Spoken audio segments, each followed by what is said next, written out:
Hello students, welcome to the lecture of some basic concepts of chemistry. Before this lecture we covered three laws of chemical combination, and the remaining three laws will be covered in today's lecture. That is, the first law is law of reciprocal proportion, the second law is Gay-Lussac's law, and the third law is Avogadro's hypothesis. Okay, all the three laws are very simple and very important to understand. Now the law of reciprocal proportion, it is not given in the state board book, and neither it is given in the NCERT book. Okay, so but it is mentioned from the entrance point of view, so it is important to study. चलो let's start. Topic ये है law of reciprocal proportion. Student statement देखो पहले, फिर हम example देखते हैं, and example पे ही आपको सब कुछ समझ में आ जाएगा. यहाँ पे दिया हुआ है when two elements combine separately with the fixed mass of the third element. जब दो एलिमेंट अलग अलग कंबाइन होते हैं किसी तीसरे एलिमेंट के फिक्स्ड मास से, the ratio of masses in which they combine it bears a small number ratio to the ratio of masses in which they combine with themselves. ठीक है, हम क्या करते हैं कि एग्जाम्पल लेते हैं. जैसे कि आपके पास है यहाँ पे स्टूडेंट्स,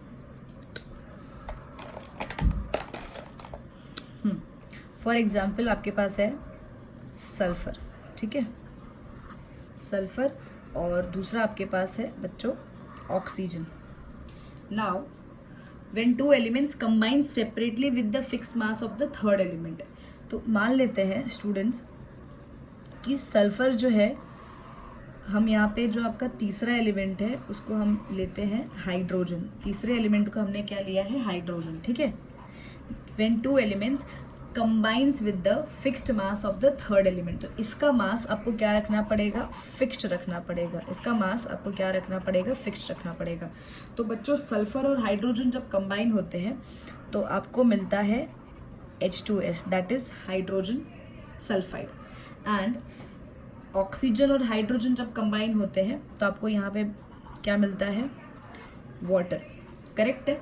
अच्छा, अब H2S में हाइड्रोजन के मास और सल्फर के मास का रेशियो क्या होगा. हाइड्रोजन स्टूडेंट होता है यहाँ पे हो जाएगा 2, और सल्फर बच्चों क्या हो जाएगा 32. करेक्ट है. ओके, वाटर में ये हो जाएगा स्टूडेंट्स 2:2, ऑक्सीजन का हो जाएगा 16. बराबर. इनको और भी रिड्यूस किया जा सकता है, ये हो जाएगा 1:16, और ये आपका हो जाएगा 1:8. अब अगर आप ध्यान से देखेंगे तो तीसरे एलिमेंट, मतलब यहाँ पे हाइड्रोजन आपका क्या है, तीसरा एलिमेंट, उसका जो मास है वो क्या है, फिक्स्ड है. 2, यहाँ पे देखो 2 है, यहाँ पे भी 2 है, यहाँ पे 1 है, और यहाँ पे भी क्या है, 1 है. Again I will repeat the first statement. When two elements combines with the fixed mass of the third element.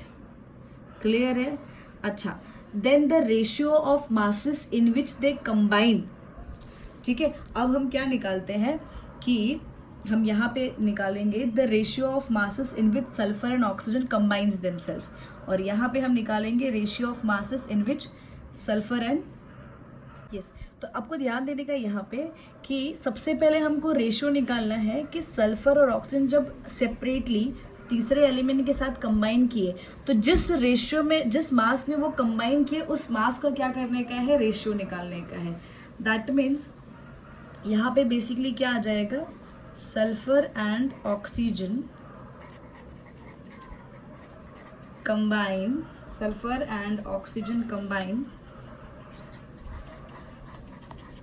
Separately with, किसके साथ कंबाइन हुए, हाइड्रोजन के साथ कंबाइन हुए विद द हाइड्रोजन, और हाइड्रोजन का मास क्या था, फिक्स्ड मास था. तो it combined separately with the fixed mass of the hydrogen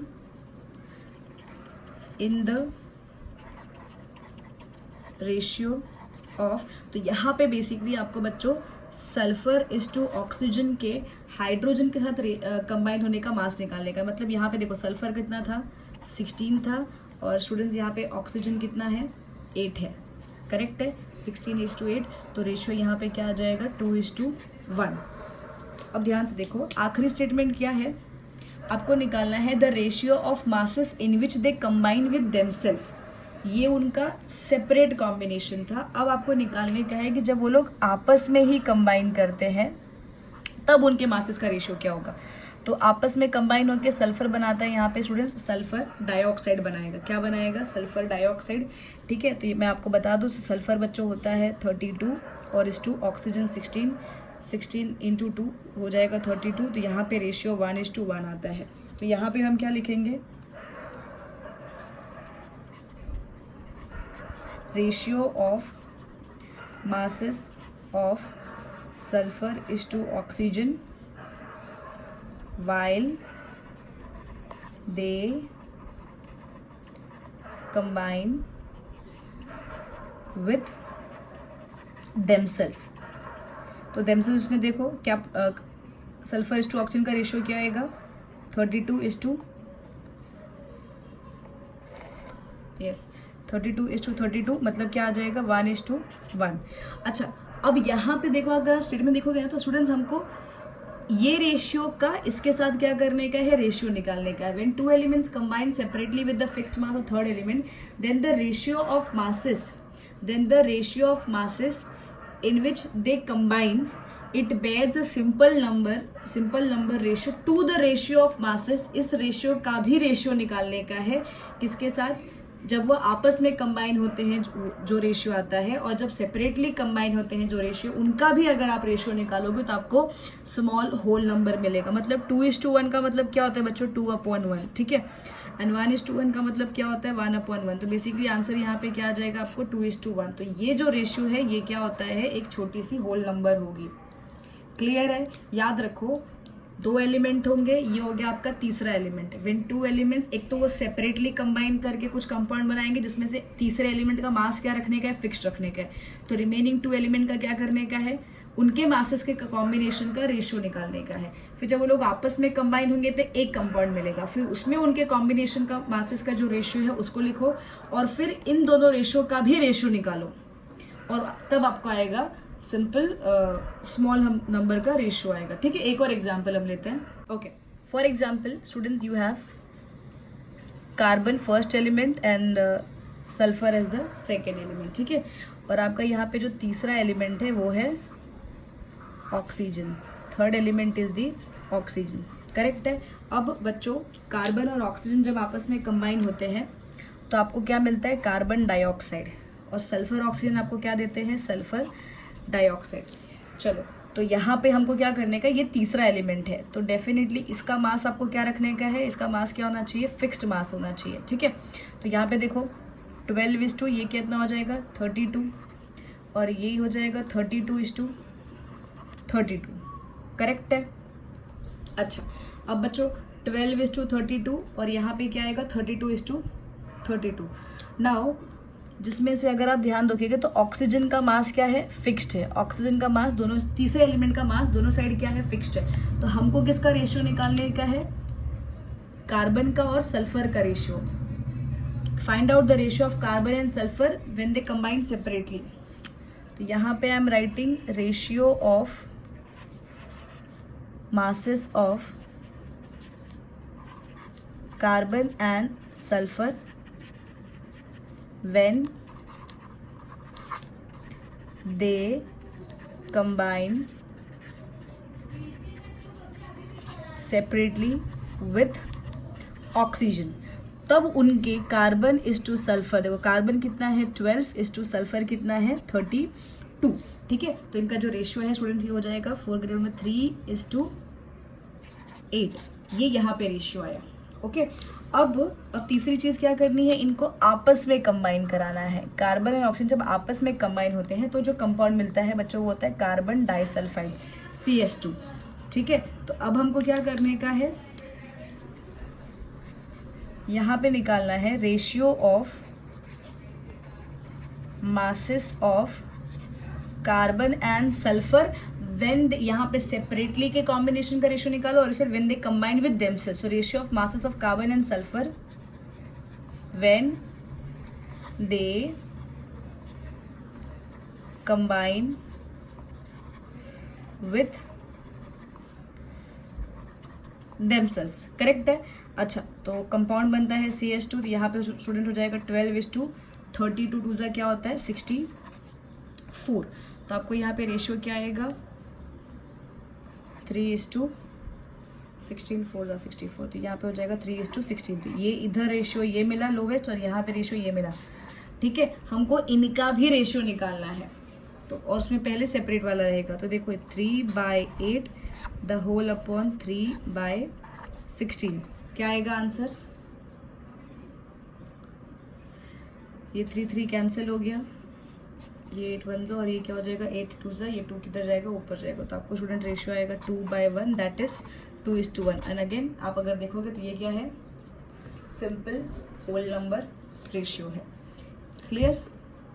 एक बार स्टेटमेंट वापस रिपीट करते हैं। Law of reciprocal proportion states that when two element combines separately with the fixed mass of the third element, then the ratio of the masses in which they combine, ठीक है, then the ratio of the masses in which they combine, it bears a simple whole number ratio when the ratio is taken of what, when they combine with themselves.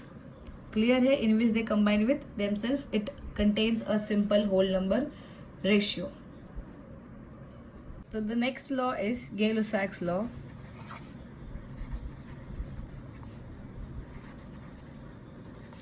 Very simple law. Okay, statement देखते हैं students. यहाँ पे उन्होंने बताया था कि when gases react with each other,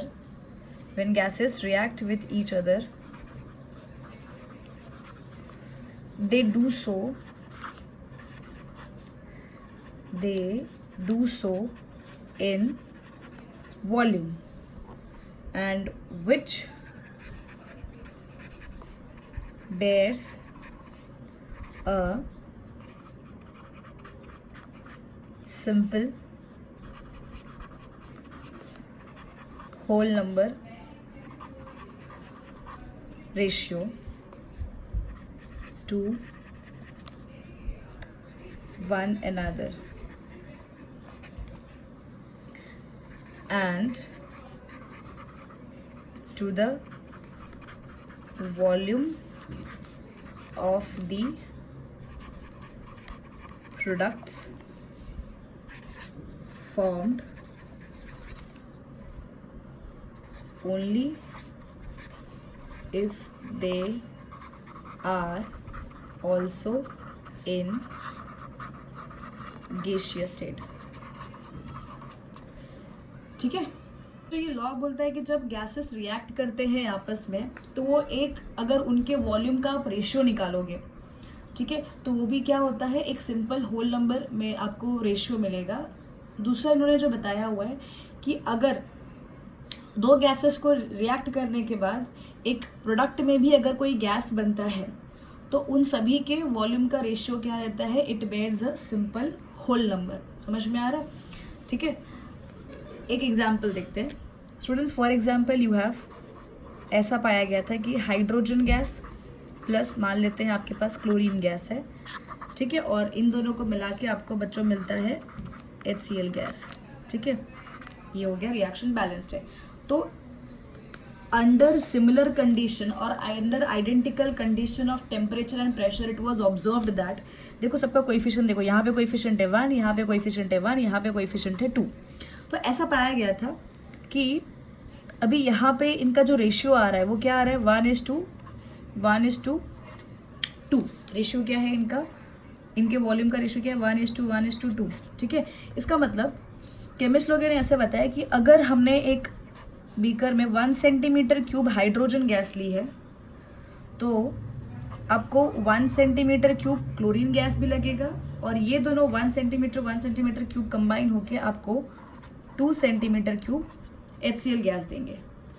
मतलब 1 volume मतलब कोई भी यूनिट हो सकती है। जितना आप हाइड्रोजन का अगर आपने 1 वॉल्यूम लिया है, तो आपको क्लोरीन का भी क्या लेना पड़ेगा 1 वॉल्यूम, और आपको HCl भी कितना मिलेगा, HCl गैस कितना मिलेगा 2 वॉल्यूम में मिलेगा।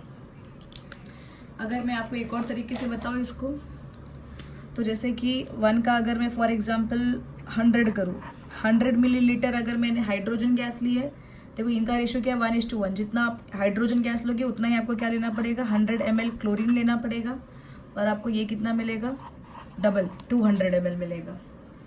ठीक है, और एक यूनिट लेते हैं, जैसे कि अगर आपने ये 2 लीटर लिया है हाइड्रोजन गैस, तो क्लोरीन भी कितना लेना पड़ेगा, 2 लीटर लेना पड़ेगा। 2 litre hydrogen gas, 2 litre chlorine gas will react together to form double. ये देखो 1:1:2, मतलब इनका डबल ये बन रहा है, तो 2 का डबल ये कितना मिलेगा आपको, 4 में मिलेगा। समझ में आ रहा है? अगर मैं बोलूँ कि ये 20 ml लिया है हाइड्रोजन गैस बच्चों, ये भी आपको कितना रिएक्ट करेगा, 20 ml लगेगा, और आपको ये कितना मिलेगा, डबल, दैट इज 40 ml। और आप सब में अगर रेशियो निकालोगे तो सभी में आपको रेशियो क्या आएगा, 1:1:2। तो सब में आपको क्या आएगा, 1:1:2। मतलब जब अब देखो statement, when gases react with each other they do so in the volumes which bears a simple whole number ratio to one another. आपस में भी इनका रेशियो सिंपल होता है, और प्रोडक्ट के साथ भी सिंपल रेशियो आता है, प्रोवाइडेड आपका प्रोडक्ट कौन से स्टेट में होना चाहिए, गैसियस स्टेट में ही होना चाहिए। ठीक है, और एक एग्जांपल लेते हैं स्टूडेंट्स। यहाँ पे क्वेश्चन दिया है कि when 100 ml of nitrogen, 100 ml nitrogen gas जब हाइड्रोजन के साथ रिएक्ट करता है तो अमोनिया बनता है, मतलब दिस इज द प्रोडक्ट, और नाइट्रोजन हाइड्रोजन क्या है, रिएक्टेंट है। तो वो कहते हैं कि 100 ml नाइट्रोजन गैस को रिएक्ट करने के लिए कितना वॉल्यूम हाइड्रोजन गैस चाहिए और कितना अमोनिया प्रोड्यूस होगा। तो सबसे पहले आपका काम होता है कि रिएक्शन लिख लिया करो। नाइट्रोजन गैस मतलब क्या हो गया स्टूडेंट्स, N2 गैस, ठीक है, प्लस हाइड्रोजन मतलब क्या हो गया, H2 गैस, दोनों ही रिएक्ट करके आपको क्या देंगे, अमोनिया गैस, बराबर है। ओके, दूसरा आपको क्या ध्यान रखने का है कि इनके आपको बैलेंसिंग करो, रिएक्शन क्या होना चाहिए, बैलेंस होना चाहिए। तो ये N2H2 ये कितना हो जाएगा, 2NH3, यहाँ पे 2 लग जाएगा, ये हो जाएगा 6, और ये हो जाएगा 3H2। अच्छा, इससे क्या पता चलता है कि रेशियो इनका क्या है, देखो नाइट्रोजन मतलब 1 वॉल्यूम, कोएफिशिएंट 1 है, तो हाइड्रोजन कितना चाहिए रहेगा आपको, 3 वॉल्यूम चाहिए रहेगा, और अमोनिया आपको कितना मिलेगा, देखो 3 + 1 4 नहीं मिलेगा आपको अमोनिया, टोटल नहीं करना होता है, स्टोइशियोमेट्रिक कोएफिशिएंट के हिसाब से हम चलते हैं। तो अमोनिया आपको कितना मिलेगा, 2 वॉल्यूम में मिलेगा। मतलब बेसिकली इनका जो रेशियो है वो क्या आ रहा है स्टूडेंट्स, 1:3:2। अच्छा, ठीक है, हमारे पास ये जो नाइट्रोजन है ये कितना ml है, मतलब देखो अगर आप नाइट्रोजन गैस अगर आपके पास 1 में है तो हाइड्रोजन कितना लगेगा, उसका 3 टाइम्स से ज़्यादा लगेगा, ठीक है, और आपको अमोनिया कितना मिलेगा, जितना नाइट्रोजन है उसका डबल आपको अमोनिया मिल रहा है। ओके, तो नाइट्रोजन गैस आपको दिया गया है 100 ml है, तो बच्चों 100 ml नाइट्रोजन को के साथ पूरा का पूरा रिएक्ट करने के लिए हाइड्रोजन गैस कितना चाहिए, 1 का 3 टाइम्स ज़्यादा चाहिए, तो 100 का 3 टाइम्स कितना हो जाएगा, ये आपको 300 ml लगेगा। तो यहाँ पे जो मैंने पूछा है find the volume of hydrogen gas required, तो 100 ml नाइट्रोजन गैस के लिए हाइड्रोजन गैस 300 ml लगेगा। वेयरएज कितना अमोनिया बनेगा ये भी पूछा है, देखो 1 से कितना मिल रहा है, 2 वॉल्यूम मिल रहा है, तो 100 से कितना मिलेगा आपको, 200 ml मिलेगा। तो volume of the ammonia gas produced will be 200 ml। Understood? ठीक है, एक और क्वेश्चन लेते हैं। ओके, अगले क्वेश्चन में पूछा है कि जब हम when 20 ml of methane Burns, जब आप 20 ml मीथेन को बर्न करोगे it produces CO2 and water, तो आपको बताना है कितना ऑक्सीजन लगेगा बर्निंग के लिए और कितना CO2 प्रोड्यूस होगा। तो सबसे पहले याद रख लो कि तो ये कंबशन का रिएक्शन है, किसका रिएक्शन है, कंबशन का रिएक्शन है। तो मीथेन बच्चों होता है, क्या होता है मीथेन, CH4, ठीक है, कौन से स्टेट में, गैसियस स्टेट में, प्लस बर्निंग के लिए, कंबशन के लिए, कंबशन बिना ऑक्सीजन के पॉसिबल ही नहीं है, तो प्लस क्या रहेगा, O2, कौन से स्टेट में, गैसियस स्टेट में, ठीक है। आपको यहाँ पे क्या मिलेगा, मीथेन प्लस ऑक्सीजन।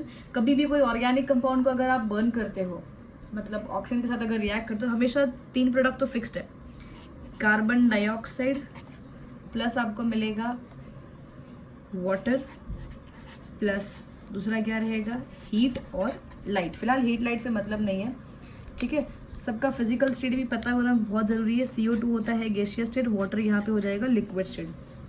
अब क्या करना है स्टूडेंट्स, आपको बैलेंसिंग करना है।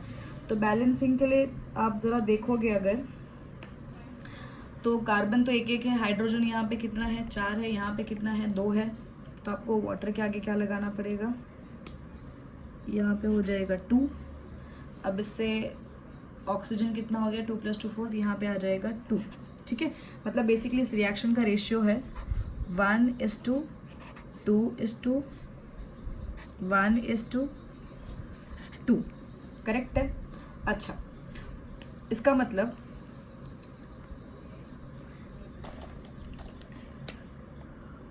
1 वॉल्यूम मीथेन के लिए ऑक्सीजन कितना लगेगा, 2 वॉल्यूम लगेगा। CO2 कितना मिलेगा आपको 1 वॉल्यूम में। वाटर आप बोलोगे 2 वॉल्यूम में, नहीं, ये चीज़ गलत हो जाएगी, याद रखो, क्योंकि इसका फिजिकल स्टेट क्या है, लिक्विड है। तो हम प्रेडिक्ट नहीं कर सकते हैं कि अगर आप 1 वॉल्यूम 2 वॉल्यूम ऑक्सीजन लोगे तो आपको वाटर कितने वॉल्यूम में मिलेगा। सो दिस मतलब वाटर का वॉल्यूम निकालना, इट इज़ नॉट प्रिडिक्टेबल। ये लॉ लिक्विड स्टेट का वॉल्यूम निकालने का सजेशन या फिर आइडिया नहीं देता है। सिर्फ रिएक्टेंट और प्रोडक्ट अगर गैसियस स्टेट में है तो ये परफेक्टली उन्हीं का ही रेशियोज बता पाता है। अच्छा, ठीक है, तो इसको हमको देखना ही नहीं है, हम नहीं बता सकते। अगर आप बोलोगे कि 1 वॉल्यूम मीथेन बर्न करने पर आपको 2 वॉल्यूम वाटर मिलेगा, तो ये गलत हो जाएगा, एक्चुअली आप नहीं प्रेडिक्ट कर सकते हो। ठीक है, मीथेन यहाँ पे कितना दिया है, देखो स्टूडेंट्स 20 ml दिया है।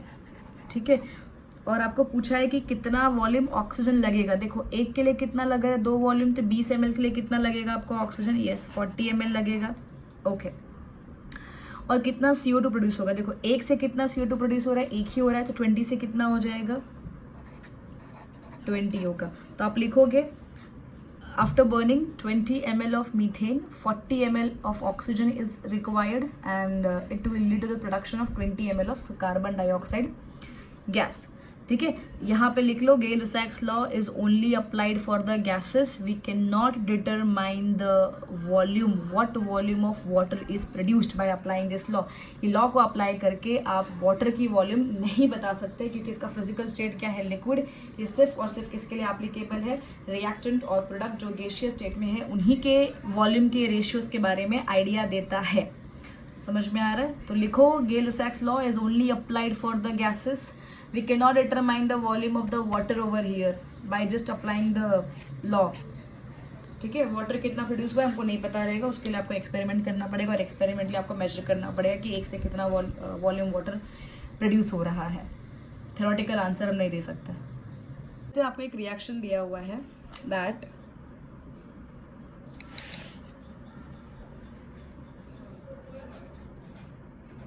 (40 ml H2 reacts with 40 ml O2। Question ये है, calculate the composition of reaction mixture। Calculate the composition of reaction mixture. तो बच्चों आपको सबसे पहले क्या करना है, आपको रिएक्शन लिखना है। ठीक है, भूल जाओ यहाँ पे 40 ये सब क्या दिया हुआ है। हमको सबसे पहले ध्यान देने का है कि आपके पास हाइड्रोजन गैस है प्लस आपके पास क्या है, ऑक्सीजन गैस है। ठीक है, जिससे आपको क्या मिलने वाला है, water. Okay, in the gaseous state.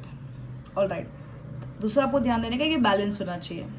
तो बैलेंसिंग के लिए आप यहाँ पे क्या लगाओगे 2, क्योंकि ऑक्सीजन 2 है तो यहाँ पे 2 हो जाएगा। हाइड्रोजन कितना हो गया 4, यहाँ पे आ जाएगा 2।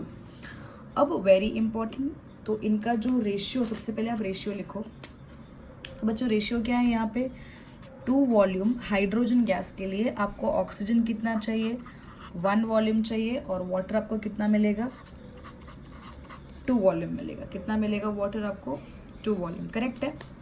अच्छा, अब आपको दिया है कि हाइड्रोजन गैस 40 ml है और ऑक्सीजन कितना है आपके पास 40 ml है, करेक्ट है। तो now students, if I right here कि 40 ml हाइड्रोजन गैस हमारे पास 40 ml है, ऑक्सीजन भी कितना है अवेलेबल 40 ml है, बराबर है। लेकिन 40 ml पूरा का पूरा हाइड्रोजन गैस रिएक्ट करने के लिए मुझे ऑक्सीजन कितना चाहिए, पूरा का पूरा 2 वॉल्यूम हाइड्रोजन गैस रिएक्ट करने के लिए ऑक्सीजन सिर्फ 1 वॉल्यूम काफ़ी है, मतलब 2 लीटर हाइड्रोजन गैस के लिए ऑक्सीजन 1 लीटर ही काफ़ी है।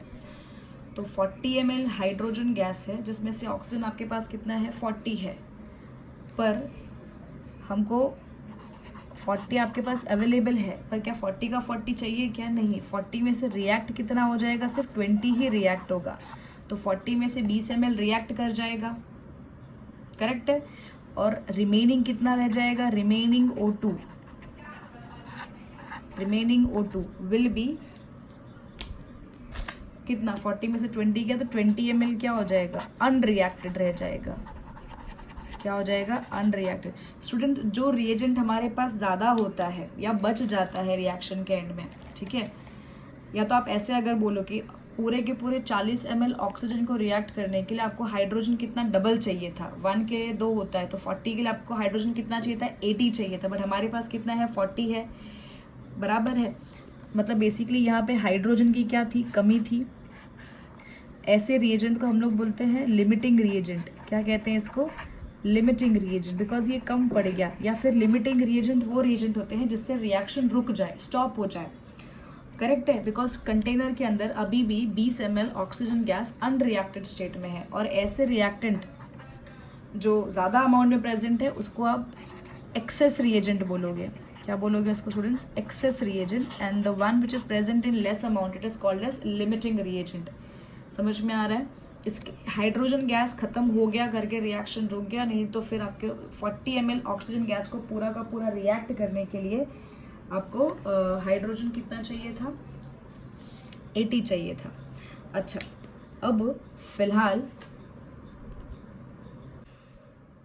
तो 40 में से क्या हुआ? 20 जो है वो क्या हो गया? रिएक्ट हो गया, ठीक है। 2 के लिए 1 चाहिए, मतलब आधा चाहिए, तो 40 के लिए 20 तो था अपने पास, और 2 से आपको वाटर कितना मिल रहा था? 2 मिल रहा था, तो 40 से आपको वाटर कितना मिलेगा? आपको कितना मिलेगा? 40 ही मिलेगा, ठीक है। तो अब जो इनका जो रिएक्शन हुआ बेसिकली वो आपको 40 ml, ये ऑक्सीजन ऐड हुआ 20 ml, और ये कितना आपको मिला था? 40 ml। तो इनका जो कॉम्बिनेशन का जो रेशियो हुआ वो क्या हुआ? 2 आएगा, 20 से डिवाइड करोगे ना, 2:1:2, और स्टार्टिंग में भी देखो 2:1:2 ही रेशियो था, ठीक है।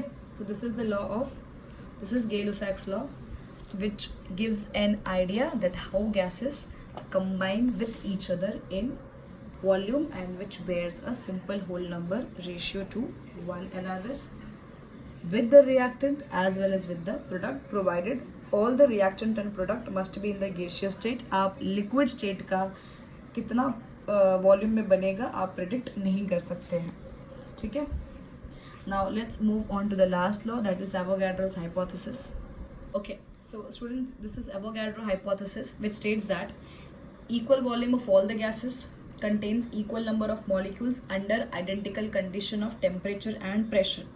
इसका सिंपल सा मतलब बच्चों ये होता है कि जब तक आप किसी भी गैस का टेम्परेचर और प्रेशर कांस्टेंट रखते हो, किसी भी गैस का जब तक आप टेम्परेचर और प्रेशर या फिर किसी भी फिजिकल कंडीशन में कोई भी चेंजेस नहीं लेके आते हो, तो अगर कोई भी अलग अलग गैसेस है और उनकी वॉल्यूम अगर सेम है तो उनके अंदर जो नंबर ऑफ मॉलिक्यूल्स रहेंगे वो भी क्या रहेंगे? सेम रहेंगे।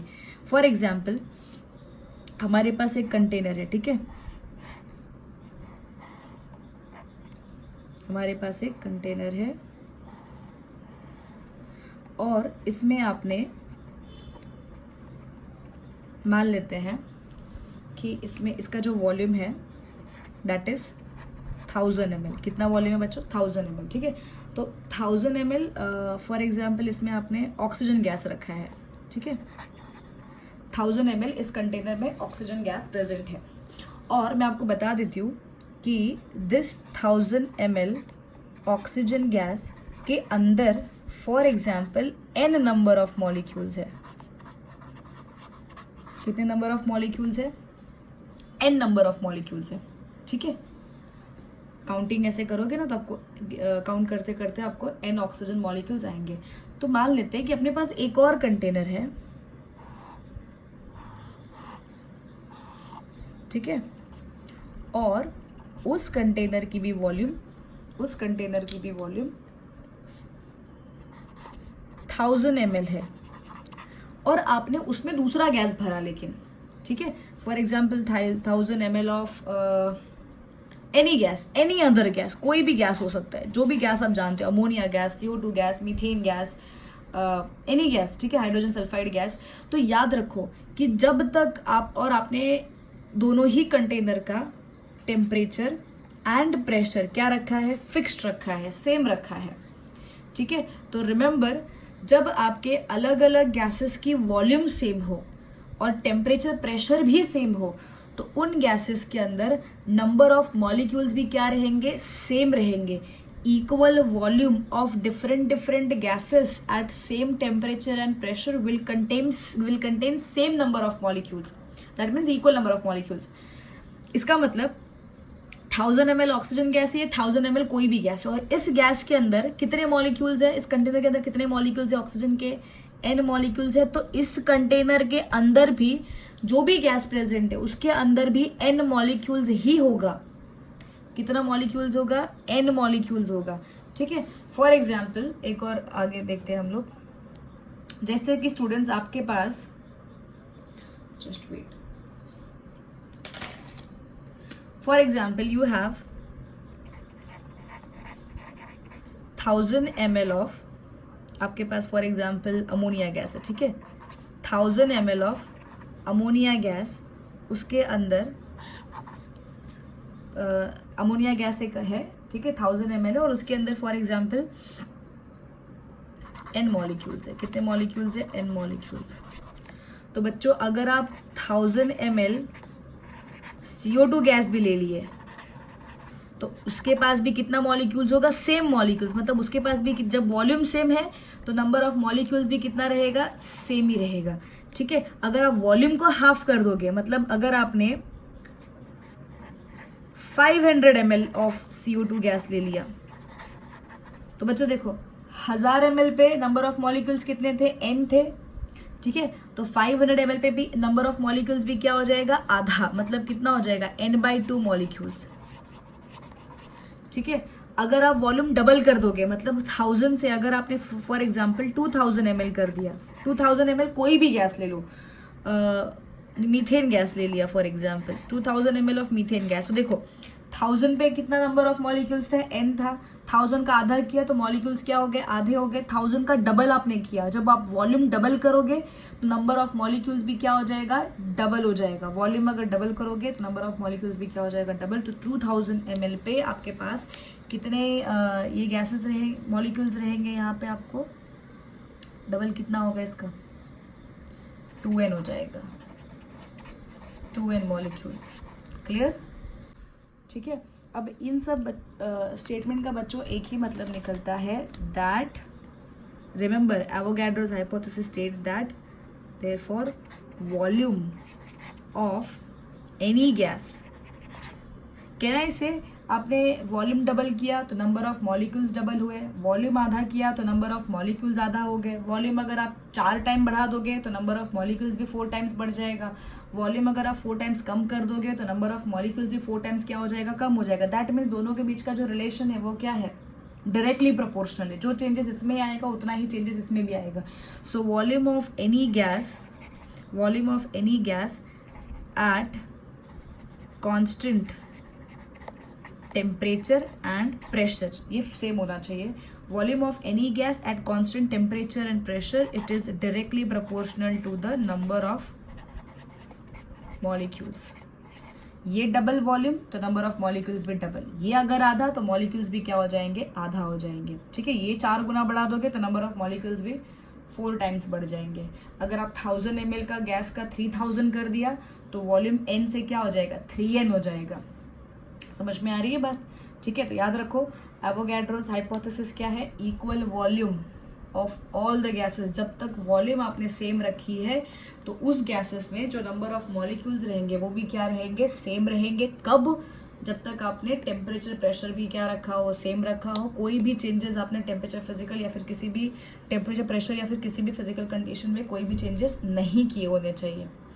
क्लियर? सो आज के लिए इतना ही। हमने कवर किए हैं सारे 3 लॉस। अगले लेक्चर में students we will start with the mole concept which is very important. तो आप 6 के 6 लॉस को अच्छे से रिवाइज करो, अच्छे से उसको समझो। Okay, so keep reading, keep studying, all the best, thank you.